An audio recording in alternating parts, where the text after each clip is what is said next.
வீட்டில் யூஸ் பண்ணுறதும் ஒய்ஃபை தான், வயர்லெஸ் டிவைஸ் தான். மொபைல் ஃபோன் யூஸ் பண்ணுறதும் வயர்லெஸ் டிவைஸ் தான். நான் வீட்டில் யூஸ் பண்ணுற ஒய்ஃபை வந்து ஸ்டேபிளாக இருக்குது சார், ஸ்பீடாகவும் இருக்குது. இதே நான் வெளியே வந்துட்டேன், ட்ராவல் பண்ணி வெளியே வந்துட்டேன்னா மொபைல் ஃபோன் இன்டர்நெட் வந்து அன்ஸ்டேபிளாக இருக்குது. ஆக்சுவலாக வந்து வீட்டில் யூஸ் பண்ணுற ஒய்ஃபை இன்டர்நெட் எக்ஸ்பீரியன்ஸ் வந்து பெட்டராக இருக்கும் கன்ஃபார்மாக. வை பிகாஸ் அதுக்கு பின்னாடி இருக்கிற இன்ஃப்ராஸ்ட்ரக்சரோடைய டிசைன் வந்து அந்த மாதிரி. பிகாஸ் உங்களோட வீட்டு வரைக்குமே வந்து so optical connectivity very well ஸ்டேபிளாக வந்து லேண்ட் ஆயிடுது. ஸோ அதுக்கப்புறம் இருக்கக்கூடியது ஒரே ஒரு சின்ன போர்ஷன் தான். அதை வந்து அந்த ஆப்டிக்கல் டேட்டாவை வந்து ரேடியோ ஃப்ரீக்வன்சி ஆர்எஃப் டேட்டாவை சொல்லக்கூடிய ஒய்ஃபை உங்கள் டேர்மில் சொல்லணும்னா ஒய்ஃபை டேட்டாவாக கன்வெர்ட் பண்ணுறோம். ஸோ அதில் இருக்கக்கூடிய ஒரு சின்ன கன்வர்ஷனல் தான். அதுவுமே நீங்கள் வந்து உங்கள் வீட்டுக்குள்ளேயே ரொம்ப ஒய்ஃபை ரவுட்டருக்கு ரொம்ப பக்கத்தில், அதில் எந்த இன்டர்ஃபரன்ஸ் வந்து ரொம்ப கம்மி. ஸோ உங்களுடைய டிவைஸுக்கும் உங்களுடைய ஆப்டிக்கல் ப்ராட்பேண்ட் மோடத்துக்குமான கனெக்டிவிட்டியோட இன்டர்ஃபரன்ஸ் வந்து ரொம்ப கம்மியாக இருக்குது. அதனால் உங்களால் வந்து மொபைல் டேட்டாவை கம்பேர் பண்ணும்போதோட ஒய்ஃபை டேட்டா வந்து ரொம்ப எக்ஸ்பீரியன்ஸ் வந்து பெட்டராக ஃபீல் பண்ணுறீங்க.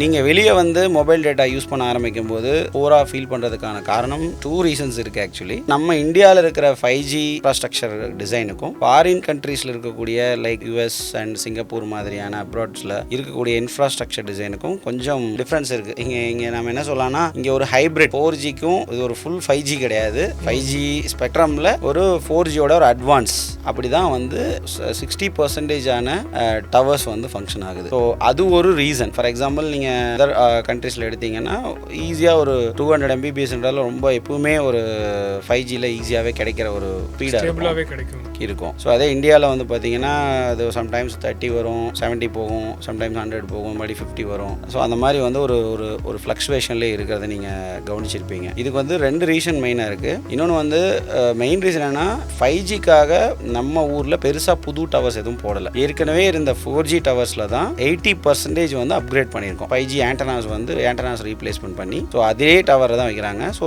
என்னென்னா நான் சொன்ன மாதிரி 2.4 வைஃபை வந்து ரொம்ப தூரம் போகும், கம்மி டேட்டா போகும். ஆனால் 5.8 வந்து ஷார்ட் டிஸ்டன்ஸ் போகும், அதிக டேட்டா எடுத்துகிட்டு போகும். அதே மாதிரி தான் இந்த இருக்கிற டிஃப்ரென்ஸ் தான் வந்து இந்த 4G 5G விஷயம். என்னென்னா 4G வந்து நல்ல ரேஞ்ச் போகும், கம்மி பேண்ட்வித் எடுத்துகிட்டு போகும். 5G வந்து ரேஞ்ச் குறையும், ஆனால் அதிக பேண்ட்வித்தை எடுத்துகிட்டு போகும். இப்போ நம்ம 5G வந்து நம்ம ஏற்கனவே இருந்த 4G டவர்லேயே தானே நம்ம 5G ஆண்டனாஸை வந்து அப்கிரேட் பண்ணியிருக்கோம். புதுசாக இதுக்குன்னு டவர் போட்டிருக்காங்க, பட் ரொம்ப கணிசமான அளவில். ரொம்ப இதுக்குன்னு ரொம்ப அதிகமாக வந்து டவர்ஸ் இன்க்ரீஸ் பண்ணல. ஆக்சுவலாக இன்க்ரீஸ் பண்ணியிருந்தால் நீங்கள் மற்ற கண்ட்ரீஸில் கிடைக்கிற மாதிரியே அதே ஒரு ஸ்டேபிள் எக்ஸ்பீரியன்ஸை 5Gயில் வந்து நம்ம அச்சீவ் பண்ணுவோம்.